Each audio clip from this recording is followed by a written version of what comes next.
Vous avez rédigé le carnet de bord. Vous avez monté le déroulé photo. Vous avez commenté les 2 photos qu'on vous a demandé de commenter. Et maintenant, vous allez travailler sur l'argumentaire, parce que c'est l'argumentaire que vous allez préparer pour présenter votre déroulement photo. L'argumentaire, vous êtes assez content du travail que vous avez fait dessus, parce que vous avez fait un bon début, une bonne fin, et entre les deux, vous êtes pas mal débrouillé pour expliquer un certain nombre de choses.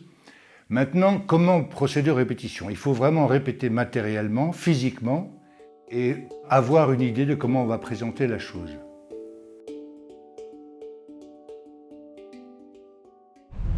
Donc vous allez distribuer déjà la parole, le texte, une partie du texte à différentes personnes du groupe.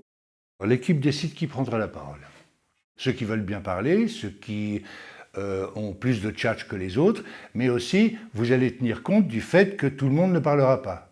Le texte, s'il est réparti à plusieurs voix, ça sera plus dynamique évidemment que s'il n'y a qu'un seul parleur. C'est pas parce qu'il n'y a qu'un parleur que les autres ne font rien. Au contraire, les autres vont participer en tant que spécialistes de la matière sur laquelle ils ont travaillé. Par exemple les photos, par exemple le journal de bord. Alors, pour l'argumentaire, vous avez peut-être prévu un préambule. Avant de rentrer directement dans le vif du sujet, vous avez peut-être envie de dire quelque chose, raconter une histoire, une anecdote ou faire un storytelling sur le déroulé photo, sur le thème. Vous pouvez faire ça. Après, il faudra penser à comment vous vous disposez sur le plateau. Est-ce que vous vous mettez en ligne, en quinconce inversé, en escadrille inversée, en carré, en rond, comme vous voulez. Le principal, c'est que ça serve la thématique sur laquelle vous travaillez et que ça serve le travail de l'équipe. Ce sera plus facile si vous êtes dans une configuration en rond pour parler, peut-être plus accueillant pour les passages de voix. Voilà, vous devez penser à un code vestimentaire. Pourquoi? Parce qu'on se souviendra de vous quand vous aurez un code particulier que les autres n'ont pas, et d'une. On a beaucoup utilisé les casques de chantier, les costumes cravates et tout ça pour mettre une ambiance. En mettant un costume approprié, aussi on se sent quelqu'un d'autre. Même si l'habit ne fait pas le moine, un petit peu il le fait. Donc vous vous sentirez différent si vous avez une tenue vestimentaire différente que les autres. Alors maintenant, vous savez quoi faire. Il est indispensable de mettre en place les vraies conditions du passage en amphi. Donc, mettez-vous en répétition. Pourquoi? Parce qu'en se mettant en répétition, on va tout de suite se rendre compte des choses qui ne sonnent pas bien, des choses qui sonnent bien, des choses qu'il faudrait changer, des choses qu'il faudrait modifier. J'estime que si vous faites au moins 5 vraies répétitions, ça sera très bénéfique pour votre commentaire et argumentaire. 5 répétitions, dont la première c'est pour essayer la première idée, la deuxième c'est pour corriger les premières choses qu'on voit qui ne vont pas, par exemple une mauvaise alternance des voix d'hommes et de femmes, ou bien quelqu'un qui monopolise la parole.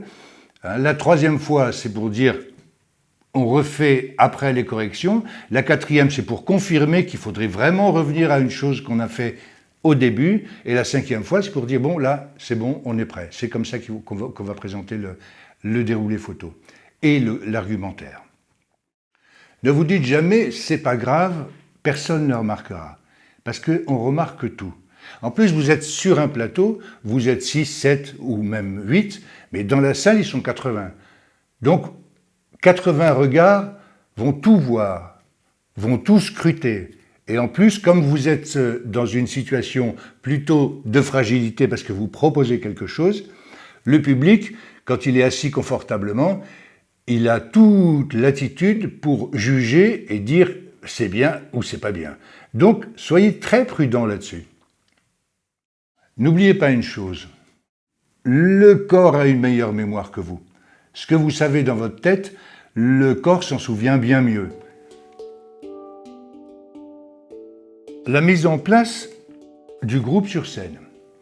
Qu'est-ce qui va se passer le jour J? C'est-à-dire au moment où on va présenter l'argumentaire. On va défendre le travail qu'on a fait. Ça a été un travail assez long, assez compliqué, parce qu'il faut s'entendre quand même avec tout le monde. On n'est pas forcément tous d'accord, et d'ailleurs, l'objet final n'est pas soutenu par tout le monde. Il y en a qui auraient préféré faire autre chose, mais qui ont quand même accepté, l'ensemble du groupe qui a décidé que, voilà, le produit, il est fait, il est là, et on va le défendre comme il est.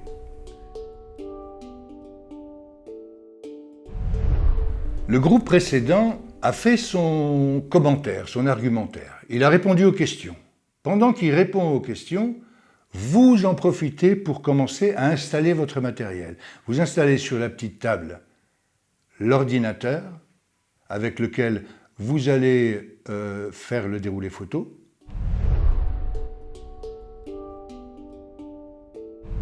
Vous vous apprêtez à monter sur le plateau, soit à droite, soit à gauche, à mettre en place la ligne de répétition que vous avez préparée. Vous essayez de rentrer ensemble. Vous avez une place de départ et vous avez une place d'arrivée. Ne rentrez pas comme si on était dans un supermarché où tout le monde rentre n'importe comment. Vous rentrez de manière claire. Plus ça sera propre, plus ça sera lisible. Ça, c'est important. Quand vous allez présenter l'équipe, tout le monde va se présenter en ce qui concerne la spécialité sur laquelle il a travaillé, le montage photo, l'argumentaire, le journal de bord. Il dira son prénom et sa fonction. Voilà comment ça va se présenter. Vous avez l'amphi, une petite table avec le camarade qui s'occupe de l'ordinateur pour le déroulé photo. Sur le plateau, vous entrez, vous vous êtes installé. Le public est sur les gradins comme prévu. Vous avez aussi prévu, et très important, quelqu'un qui va s'occuper de l'interrupteur pour qu'on puisse éteindre quand vous ferez passer le déroulé photo. Cet espace vide entre la salle et l'amphi, il faudra le combler par la voix. Il faudra, quand vous allez parler, découvrir une autre dimension que celle de la discussion entre camarades et du travail de groupe que vous avez fait où tout le monde a parlé entre soi. On va trouver une dimension plus spectaculaire. Vous êtes sur le plateau, vous êtes disposé sur le plateau. Vous avez certains de vos camarades qui vont parler, certains qui ne vont pas parler, et ceux qui ne vont pas parler, dans quelle attitude ils vont être. Alors, évidemment, il faut éviter tout ce qui est bras croisés, mains dans les poches, jambes croisées aussi, regard sur les chaussures, s'appuyer sur un mur, mettre la main sur un mur. Tout ça vous fait disparaître. Vous allez essayer non pas de sourire, mais d'avoir un visage bienveillant sur ce qui se passe sur le plateau, sur vos camarades. Celui qui va parler, il va parler au public, il va certainement se retourner vers vous pour vous demander quelque chose ou éventuellement que vous répondiez à sa place sur une question plus précise. Il va falloir que vous établissiez un rapport à trois, c'est-à-dire vous, le parleur, vos partenaires et le public. Tout ça doit circuler. Si vous faites la tête sur le plateau, tout le monde va croire que vous êtes le public contre ce que dit l'orateur. Si vous faites un regard goguenard, on va croire que vous vous moquez de celui qui parle. Donc, vous faites un regard le plus détendu possible et vous suivez et approuvez ce que dit celui qui parle. Vous regardez les réactions dans le public. Si les réactions sont bonnes, comment elles seront bonnes, et puis ça pourra vous servir quand vous allez prendre la parole, peut-être plus tard, au moment des questions. N'oubliez pas que vous n'êtes pas un figurant, vous ne faites pas partie d'un décor. Vous êtes là en tant que participant, en tant qu'équipier. Dans une équipe de foot, il n'y a pas de passagers, il n'y a que des équipiers. Donc tout le monde est sur le même coup.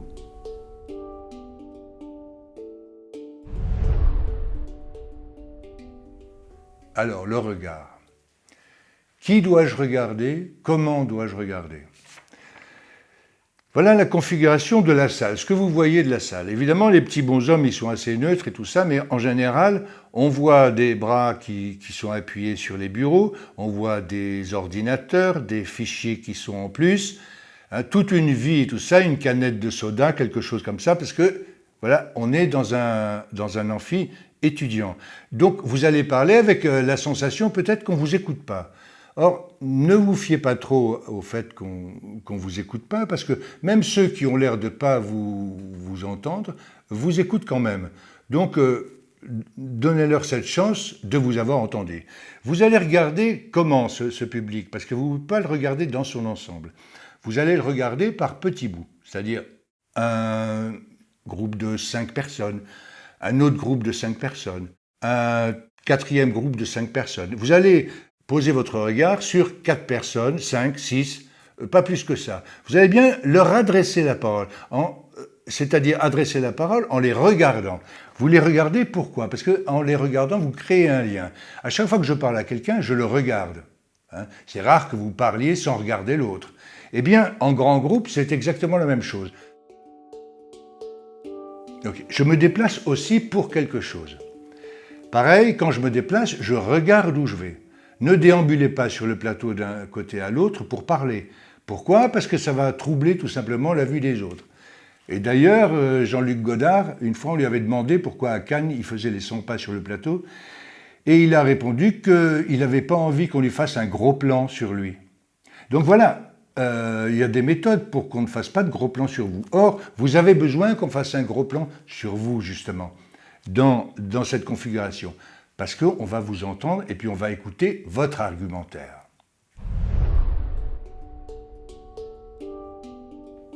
Le ton et la déclamation. Sur quel ton parler? Ce n'est pas le mode du discours, ce n'est pas le mode de l'explication ex cathedra, c'est le mode du contact direct. Il faut que je plaise aussi en racontant ce que je dis. Dans la déclamation, vous pouvez utiliser exactement comme pour les ordinateurs, on utilise les polices. Pour donner quelque chose de plus vivant, il va falloir parler italique.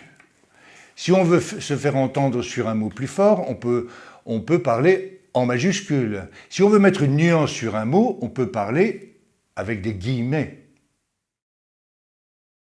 Vos gestes, ils ont intérêt à être un peu plus larges que normal. Par exemple, le chef d'orchestre, il a une main droite qui dirige la musique, et sa main gauche, c'est la main du cœur. C'est-à-dire que normalement, on fait des petits gestes comme ça, mais il faut les élargir pour avoir quelque chose. Si vous ouvrez les bras, le discours que vous allez faire les bras ouverts ne sera pas du tout pareil que si vous faites un discours fermé comme ça. Donc n'hésitez pas à transmettre ce que vous savez avec votre corps. Alors, en français, ce qui rythme la langue, c'est la vitesse du débit et c'est la hauteur de la voix. Nous n'avons pas, comme les Anglais, le stress sur le mot et tout ça, plein de rythmes à l'intérieur. Il doit y avoir 4 rythmes en français.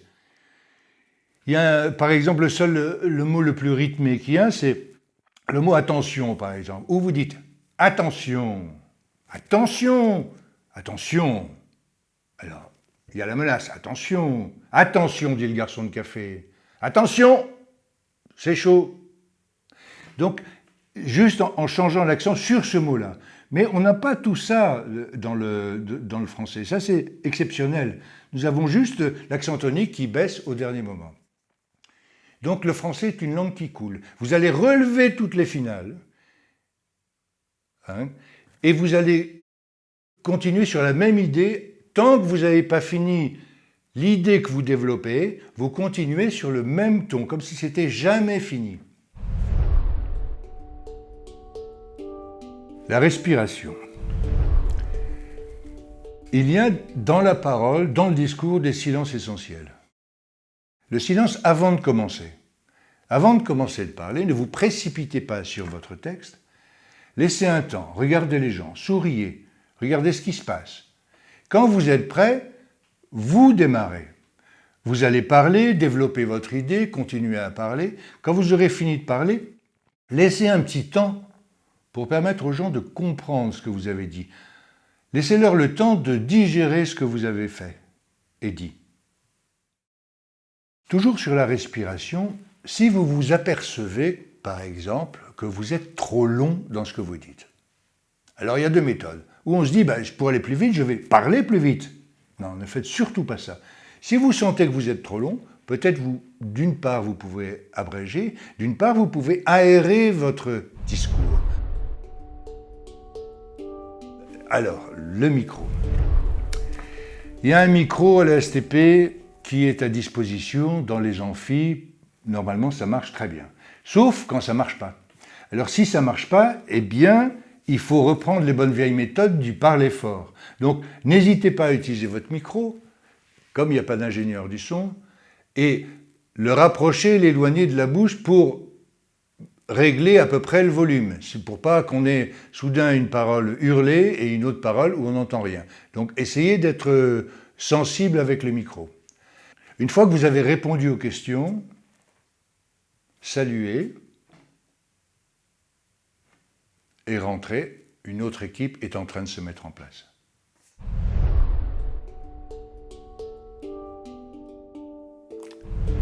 Alors en conclusion, je peux vous dire que tout ce travail-là, la prise de parole en public, l'organisation avec le groupe pour l'argumentaire, pour la prise de parole, tout ça est plein de choses qui sont sensibles et qu'on doit sentir. C'est-à-dire qu'il n'y a pas vraiment une méthode. Il faut être à l'écoute, il faut avoir un bon regard, il faut avoir une bonne voix et bien partager les choses. C'est un vrai travail d'équipe.